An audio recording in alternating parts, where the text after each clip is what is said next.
Hello, everybody, and welcome back to M&J Games. I am Michael, and today we're looking at another coaster spotlight, and this is called Twisted Vortex by El Noble, and it's got transfer track, a lot of detail and realism around it, and the inspiration for this ride took some inspiration from Outlaw Run, Steel Vengeance, and so forth.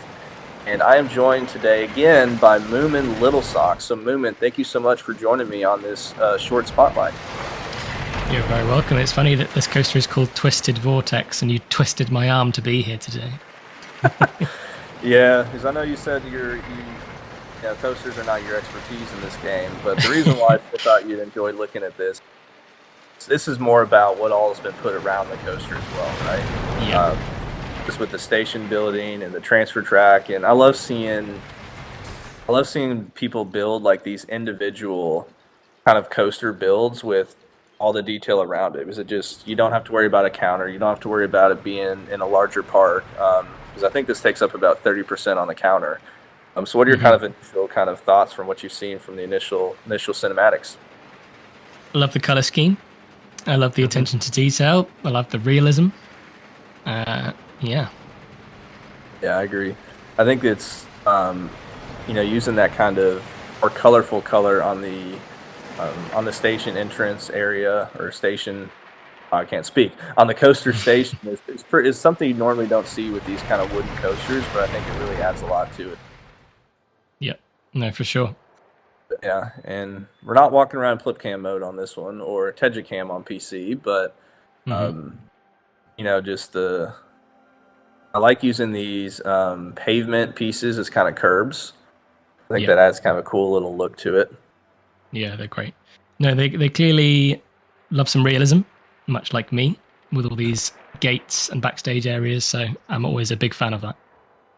Yeah, totally agree. Same thing with me. I think on console, because of the build limit, we tend to have a lot of people not put in a lot of those realism aspects just because guests actually don't access it.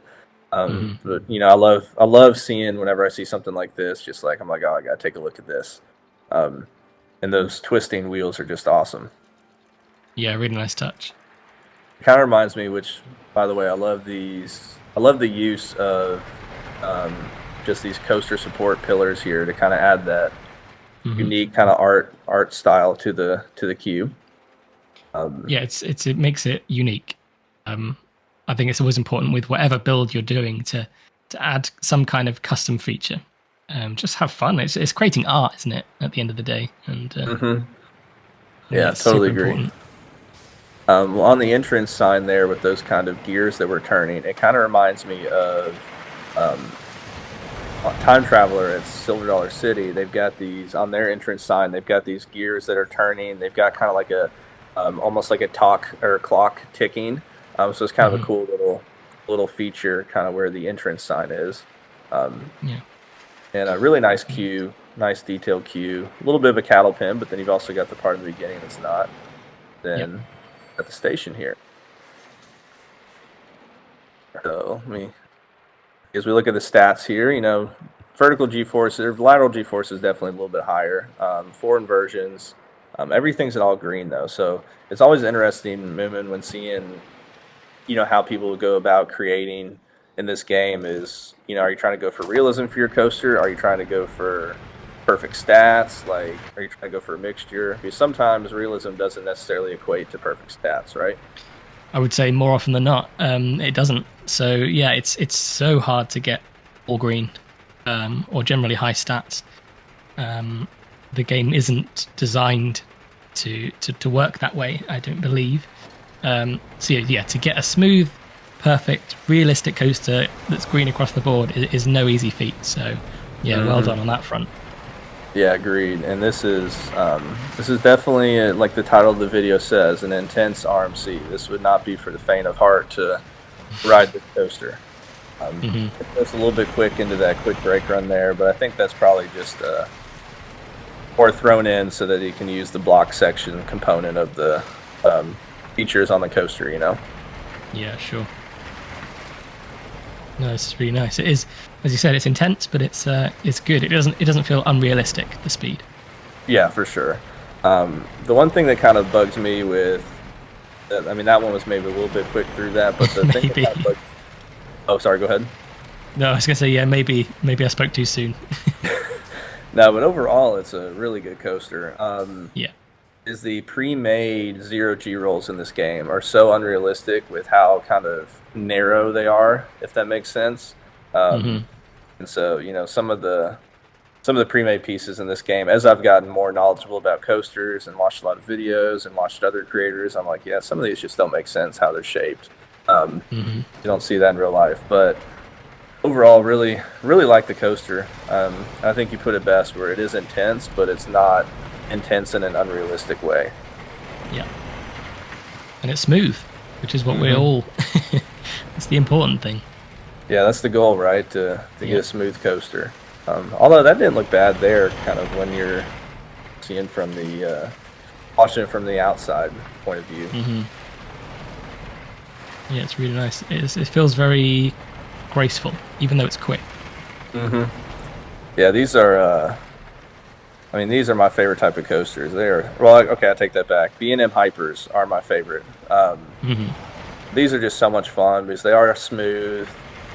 They're they're intense in a good way though, where a lot of airtime kind of getting your stomach and stuff like that. So that's the kind of stuff I like on coasters is just my Yeah, stomach more so than like going upside down in a way, if that makes sense.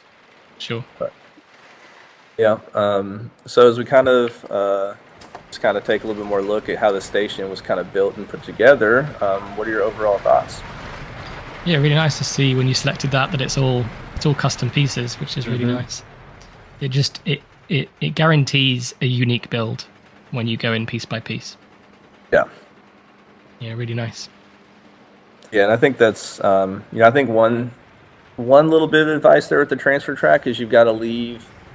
Well, I guess they got that extra track there, so there's like two transfer tracks, but you got to leave some kind of space to allow the coaster to actually switch over, Yeah, um, yeah. or at least provide an opening on the other side to where if the track were to actually just kind of slide over and you know Hmm. what I'm saying, slide over and put another coaster onto the track. Yeah, But I love the little for sure. shed here, just the really nice detail. It is. It's my favorite part of building coasters is doing the transfer tracks, the backstage areas. I think that's where I excel over actually building the coasters themselves. Yeah, I mean, I love building the coaster, and then I agree. I think then doing the backstage. I think we're probably all like this, but a lot of times when I build a coaster, I'm like, the coaster's done, and I'm like, okay, this doesn't really look great right now. But Hmm. obviously, then you got to theme everything up, and then it does end up looking great. Um, I Yep. love the little detail here with in theory, the space where the tractor or not tractor, the truck can drive and stuff. Just a lot of really Hmm. well thought out realism aspects, and then you've even got a um, little shed over here for some workers and stuff. Yeah, really nice attention to detail. Hmm. Yeah, and so overall, I know we've kind of talked through it, but overall, any final thoughts on this individual coaster build? I think you can just tell that a lot of love went into it, a lot of time, and a lot of custom features. And yeah, I think really nice work. Yeah, I totally agree. The link will be below, so make sure to go check this out in the workshop if you play on PlayStation and rate it, and subscribe because he's also got hyper coaster that he's built, and by the time this video's out, I would have reviewed his Carowinds style park with Rai Rai that he made. So make sure to go check those out, and make sure to hit the subscribe button and hit the like button for this video. And Moomin, thank you so much for joining me.